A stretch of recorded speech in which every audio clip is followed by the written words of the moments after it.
दोस्तों नमस्कार।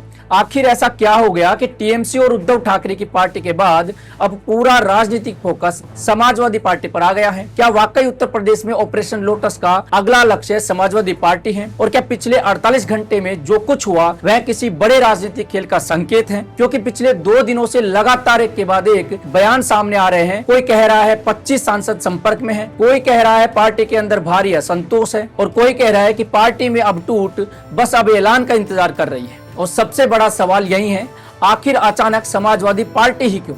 सबसे पहले बात करते हैं ओम प्रकाश राजभर की। उन्होंने लगातार कई बयान दिए।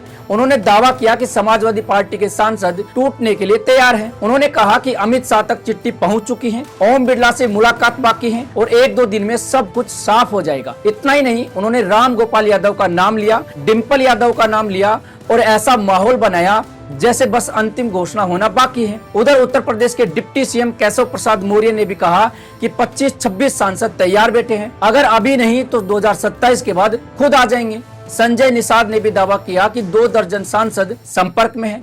पूर्व डिप्टी सीएम दिनेश शर्मा ने भी कहा कि समाजवादी पार्टी के अंदर भारी असंतोष है। अब सवाल उठ रहा है कि इतने बड़े नेता बिना ऊपर से संकेत मिले इतनी बड़ी बातें कर सकते हैं?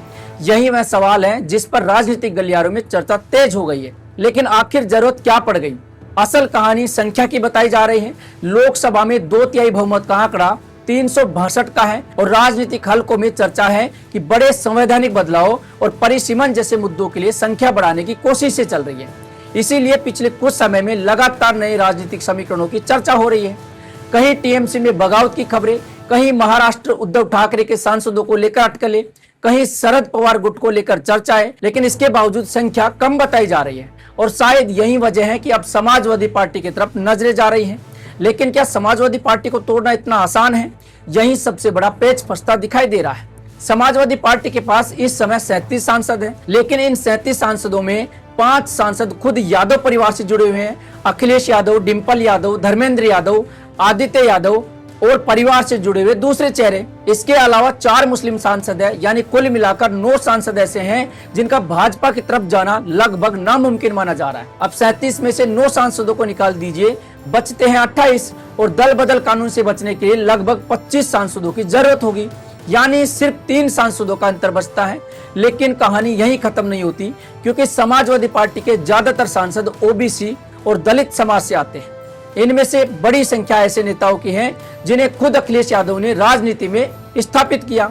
अगर इनमें से कुछ सांसद भी वफादार रहे तो पूरा गणित बदल सकता है, और अगर संख्या पूरी नहीं हुई तो एंटी डिफेक्शन कानून लागू हो सकता है, सांसद ही जा सकती हैं, पूरा खेल खत्म हो सकता है। यानी 4-5 सांसदों की नहीं, पूरा का पूरा बड़ा समूह चाहिए। और यही वजह है कि अब राजनीतिक विश्लेषक इस पूरे ऑपरेशन को आसान नहीं मान रहे, क्योंकि महाराष्ट्र की स्थिति अलग थी। वहां एकनाथ शिंदे पहले से एक बड़ा शक्ति केंद्र बन चुके थे। उद्धव ठाकरे के कई नेता और सांसद पहले से उनके संपर्क में बताए जाते थे। बंगाल में भी राजनीतिक परिस्थितियां अलग थी, लेकिन समाजवादी पार्टी में फिलहाल अखिलेश यादव के बराबर का कोई दूसरा शक्ति केंद्र दिखाई नहीं देता। 2017 में जब परिवार के अंदर बड़ा विवाद हुआ था, तब भी आखिरकार संगठन पर पकड़ अखिलेश यादव की ही बनी रही। शिवपाल यादव अलग हुए, नई पार्टी बनाई, लेकिन बाद में फिर साथ आ गए।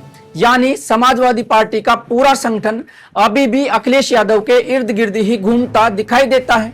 और शायद यही सबसे बड़ी वजह है कि बड़े पैमाने पर टूट की संभावना कमजोर नजर आती है। लेकिन इस बीच सबसे ज्यादा चर्चा ओम प्रकाश राजभर के बयानों को लेकर हो रही है।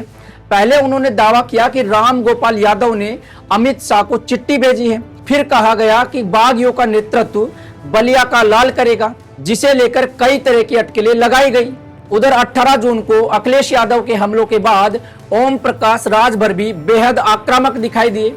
उन्होंने सोशल मीडिया पर लिखा कि उन्हें लगता था कि अखिलेश राजनीतिक रूप से समझदार होंगे, लेकिन अब पता चलता है कि वह गोलू टाइप इंसान है। उन्होंने यह भी कहा, देसी चाचा लोग विदेशी भतीजे को निपटाने में लगे हैं, और दावा किया गया कि सोने की लंका अब पीतल की लंका बन चुकी है।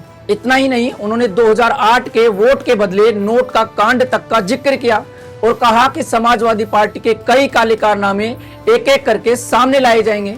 लेकिन दूसरी तरफ खुद अखिलेश यादव ने भी साफ संदेश दिया। उन्होंने कहा कि अगर कोई डरपोक है तो चला जाए, लेकिन जो लड़ने वाले हैं वे हमारे साथ हैं। उधर समाजवादी पार्टी के नेता लगातार दावा कर रहे हैं कि पार्टी आज सबसे मजबूत स्थिति में है। कई वरिष्ठ पत्रकारों और राजनीतिक विश्लेषकों का मानना भी है कि समाजवादी पार्टी को तोड़ना टीएमसी या उद्धव ठाकरे की पार्टी जितना आसान नहीं है, क्योंकि यहाँ मामला सिर्फ सांसदों का नहीं है, पूरा जातीय और सामाजिक समीकरण इससे जुड़ा हुआ है। हालांकि राजनीति में कुछ भी अंतिम नहीं माना जाता और पैसों, दबाव और एजेंसियों की चर्चाएं भी लगातार होती रही है, लेकिन अभी तक कोई बड़ा चेहरा खुलकर सामने नहीं आया। इसी बीच एक और चर्चा तेज है।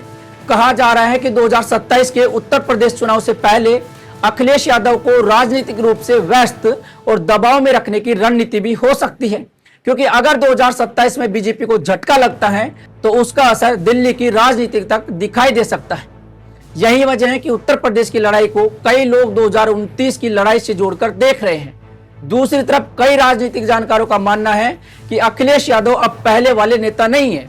2024 के लोकसभा चुनाव में 37 सीटें जीतकर उन्होंने साबित किया कि विपक्ष में रहते हुए भी बड़ा राजनीतिक मुकाबला खड़ा किया जा सकता है, और यही कारण है कि आज समाजवादी पार्टी देश की तीसरी सबसे बड़ी पार्टी बन चुकी है। लेकिन अब सबसे बड़ा सवाल यही है, क्या 25 सांसदों का आंकड़ा कभी पूरा हो पाएगा?